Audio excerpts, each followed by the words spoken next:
You're listening to the We Are Libertarians Podcast Network. Find all of our shows at wearelibertarians.com. Hey, Fidelity. How can I remember to invest every month? With the Fidelity app, you can choose a schedule and set up recurring investments in stocks and ETFs. Oh, that sounds easier than I thought.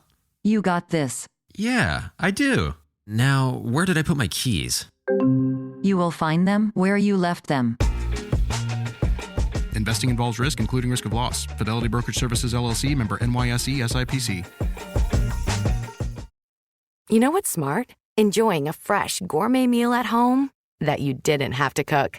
Meet Factor, your loophole in the laws of mealtime.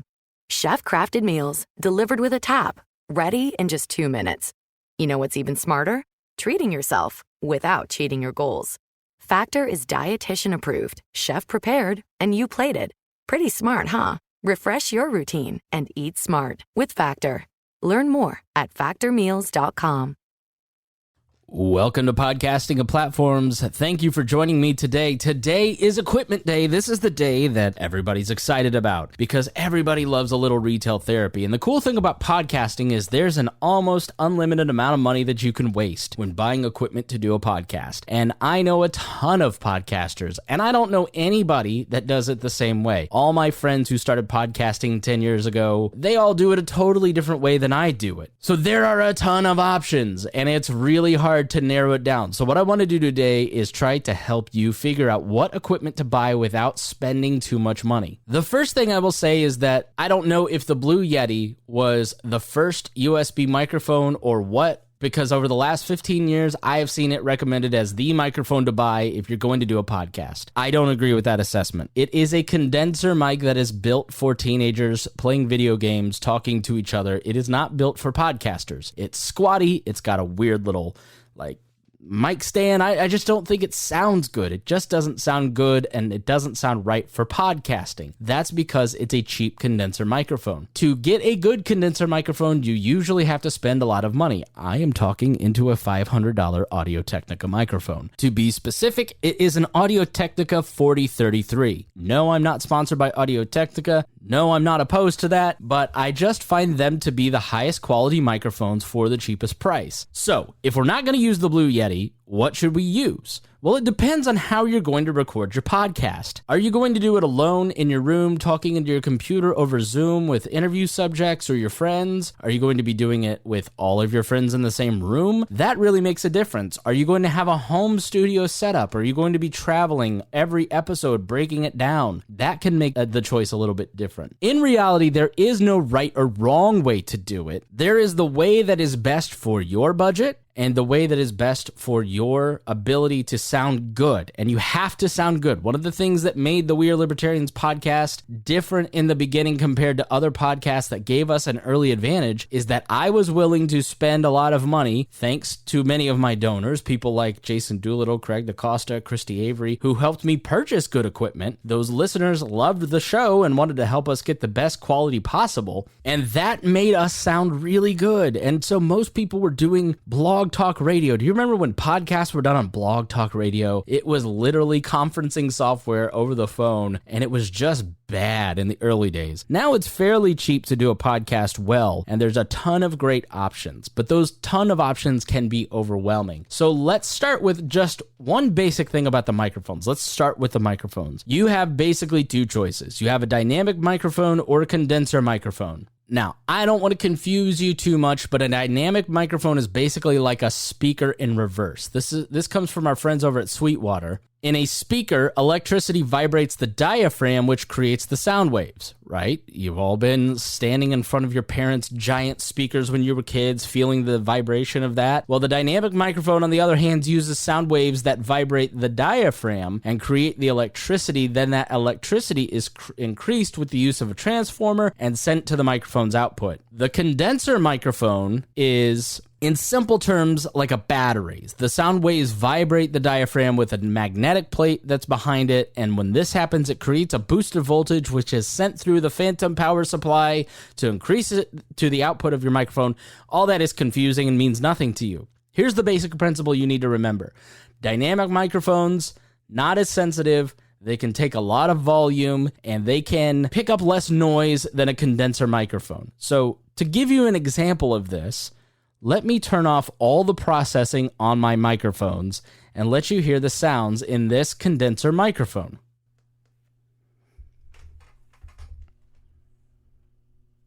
Now, maybe you can turn your volume up and you'll hear, the difference in my voice because the processing is off on my Rode Podcaster Pro, but you might also hear that electrical hum.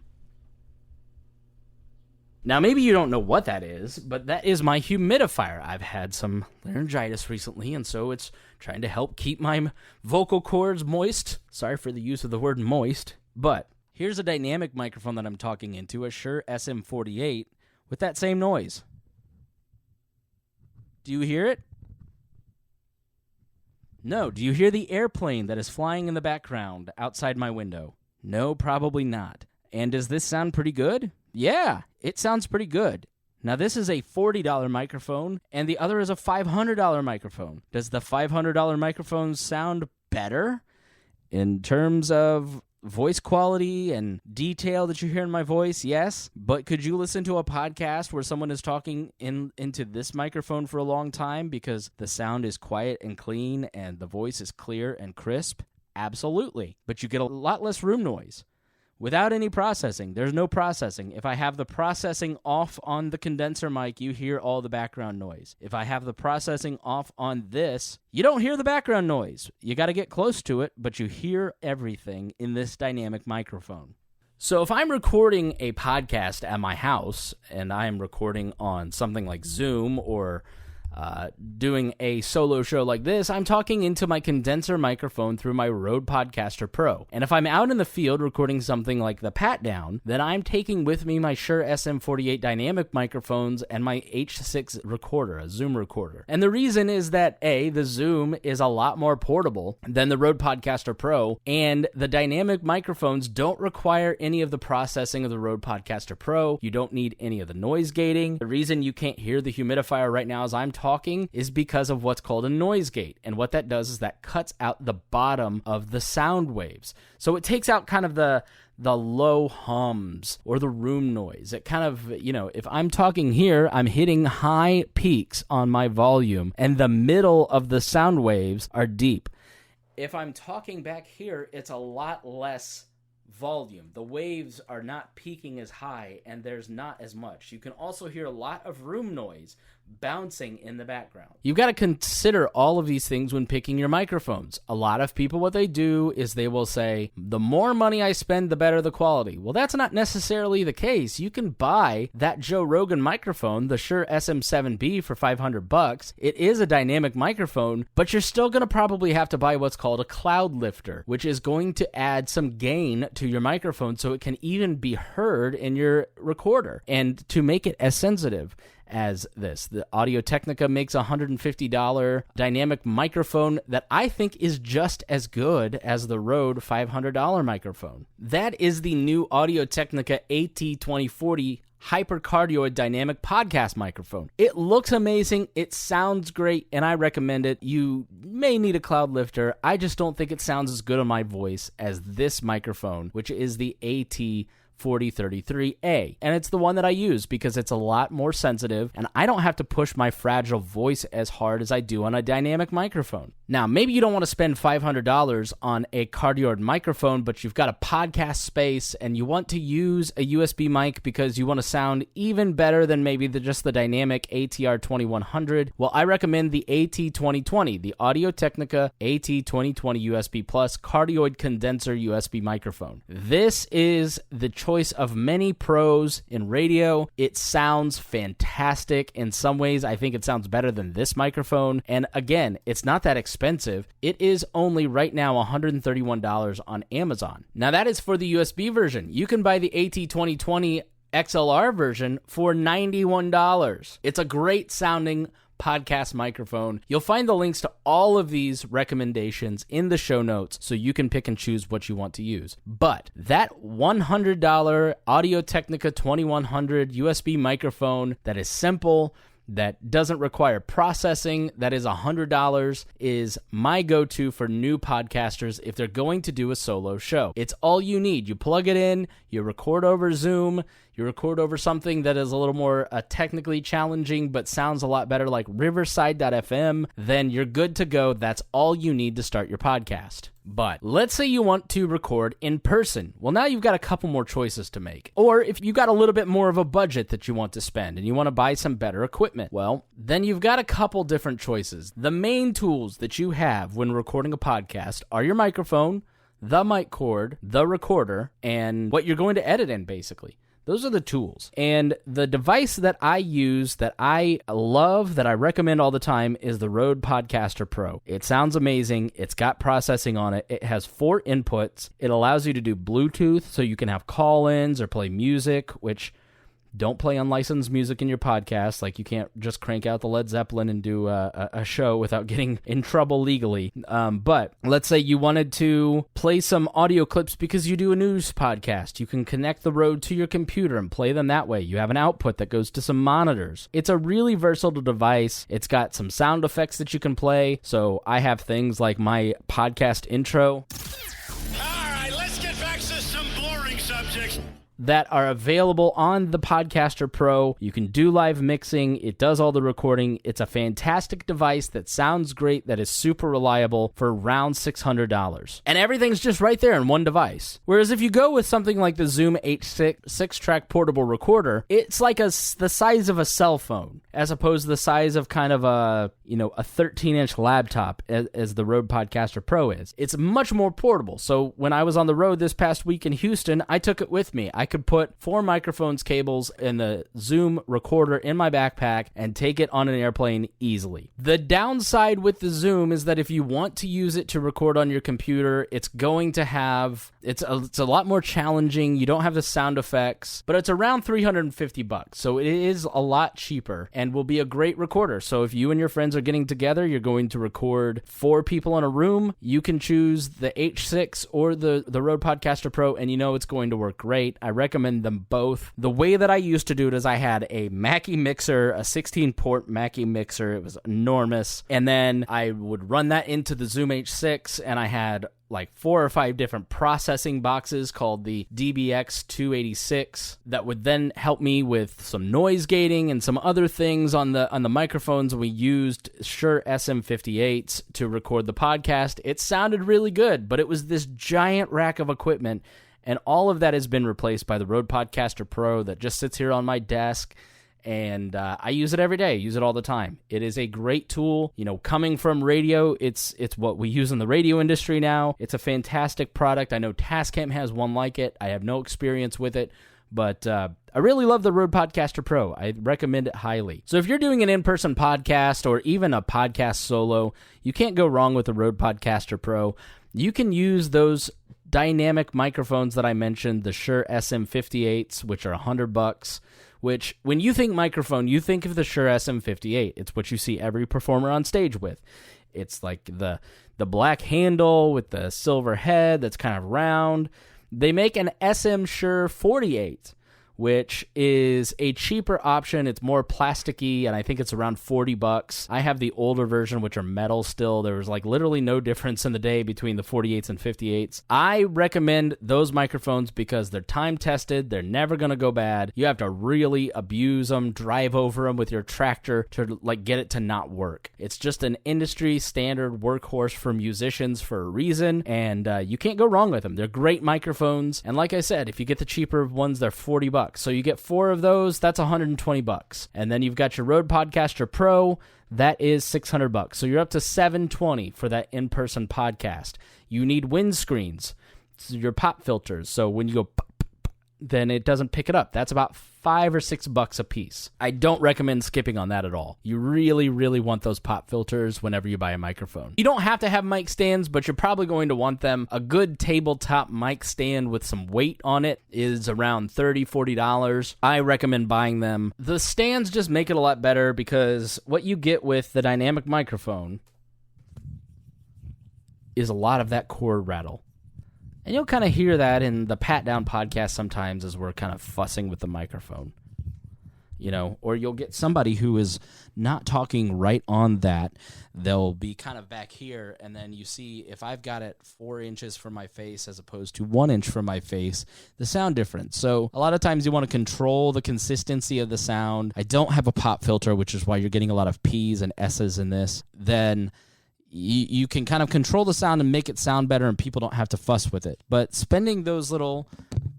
I'll put on the pop filter. You see how much better that sounds. And if you have a stand in the pop filter, those like little $25, $45 touches per microphone can go a long way, because especially if you're doing interviews with people who are inexperienced with microphones, they're going to kind of hold it back here. If they're gonna like maybe hold on, and you don't want that in your sound. What else do you need if you're doing an audio podcast? Well, that's kind of it. So around $800, you've got an in-person podcast and full flexibility to do any kind of podcast that you want to do. With the Rode Podcaster Pro, which is the biggest expense, the Shure SM58s or 48s, and your microphone cables, the mic stands, and the pop filters. If you're going to be going out on the road a lot, then I do recommend going with the cheaper option, the Zoom H6, those same microphones and cables. When it comes to cables, don't cheap out on the cables either. The difference between a $12 cable and a $25 cable or a $100 cable is enormous. I personally use what's called Mogami cables. If you buy the $25 Audio-Technica cables on Amazon, they're going to sound great. If you buy the $10 cables from some Chinese manufacturer, they're going to go bad quickly. You're going to get a lot of noise that kind of sounds like that humidifier earlier, the little electrical hum that you can't quite track down. The sound of your voice will not sound as good. I personally use Mogami gold cables or Mogami silver cables. And Mogami, it's a high-end cable maker.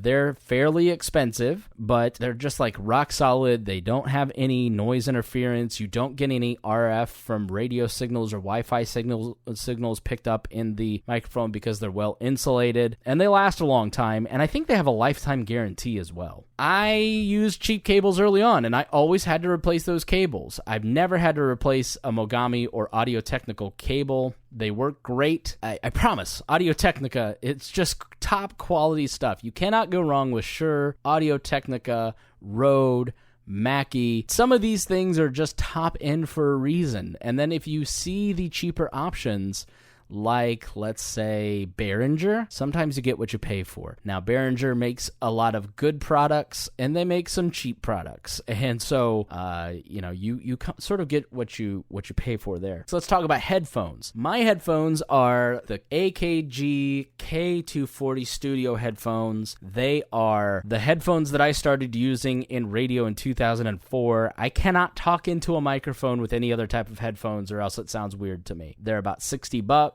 They sound great. It's what I recommend. You can get some $15 Sony headphones that are cheap. You can use your Apple earbuds. You can use, Beats, whatever.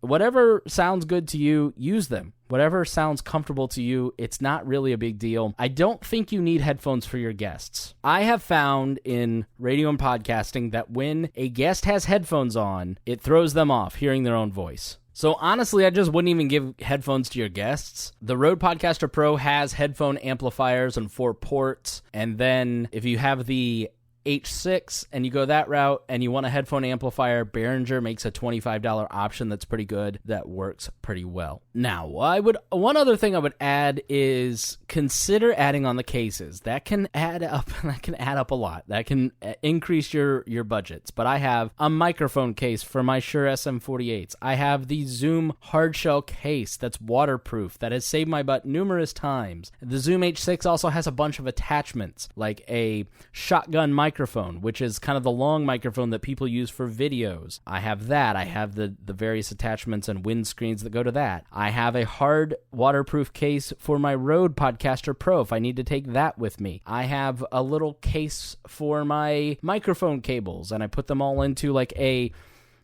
frankly, it's a gun bag. You can get some really nice bags that are built for guns with tons of pockets, and those hold all of my gear in there. You know, I've got the cover for my Rode so it doesn't get all dusty as it just sits here in my office. I really recommend getting cases and bags that kind of go along with your stuff, especially if you're going to be traveling a lot, but that's not a necessity. It just kind of helps keep it all organized and safe and secure. So that's the physical equipment. Like I said, I use the AT4033 microphone. I have a windscreen on it. I have a cheap stand that then goes into a Rolls mic switch.